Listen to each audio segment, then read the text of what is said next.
Mimi ni waombe wakazi wa mkoa wa Tabora kwamba mwaka mpya kwanza tutaendelea kuwa pamoja na tutaendelea kuwalinda, na niwahakikishie kwamba wakazi wa mkoa wa Tabora washerekee mwaka mpya vizuri, tena kwa usalama na kwa utulivu. Isije ikatokea taharuki yoyote ile ambayo wananchi wakafikiri sasa hatuko salama. Usalama upo wa kutosha. Vyombo vya usalama tunao askari wa kutosha wakiongozwa na jeshi la polisi na kamanda wa polisi Richard Yabwa wanafanya kazi vizuri sana. Kwa hakuna mtu wala kikundi kinaweza ikaleta taharuki watu wasisherekee mwaka mpya. Wajiandae kusherekea mwaka mpya vizuri kwa usalama, kwa utulivu. Lakini kuhusiana na waandamanaji ambao unasema mitandaoni inaonekana kwamba wataandamana, mimi msimamo wangu na kauli yangu ni thabiti, ipo pale pale. Kazi yangu namba moja ni kulinda wananchi wa mkoa wa Tabora. Yeye anayesikia kwamba anaweza akaenda kuleta taharuki, yeye aende tu, atakachokutana nacho atakutana nacho. Kazi yetu tutalinda, na hakuna mwafaka, hakuna majadiliano katika kuwalinda wananchi. Hakuna kauli nyingine ya kusema kwamba itakuwa vinginevyo tofauti na kuwalinda. Sasa katika kuwalinda hakuna formula.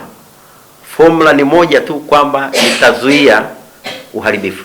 Sasa katika kuzuia uharibifu, wewe utajua wewe unaotaka kufanya uharibifu utapambana nao vipi katika kizuizi hicho ambacho tutakiweka.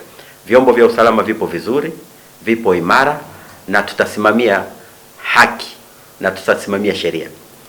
Ili mradi tu kwamba wewe unayejipanga unasema kwamba inaonekana mitandaoni kwamba kuna watu wataandamana, mimi sina namna nyingine ya kukuambia usiandamane. Kazi yangu mimi ni kukuzuia ufuate utaratibu. Usiharibu mali ya mtu, usivunje mali ya mtu, usichome mali ya mtu. Huwezi kwenda kuandamana barabarani pale, ukaenda kuchoma kituo cha mafuta cha mtu, ukaenda kuchukua vitu dukani kwa mtu, ukabomoa nyumba ya mtu, alafu nikae nikuangalie niseme kweli wewe ni mtu mwema unaandamana. Hiyo habari mzee haipo. Wewe ukishika kitu cha mtu, manake umechokoza serikali, mkono wa chuma utapambana nao. Hamna story nyingine kwamba tuache mali za watu ziharibiwe. Mtu amejenga sheri zake, anafanya biashara, ziharibiwe.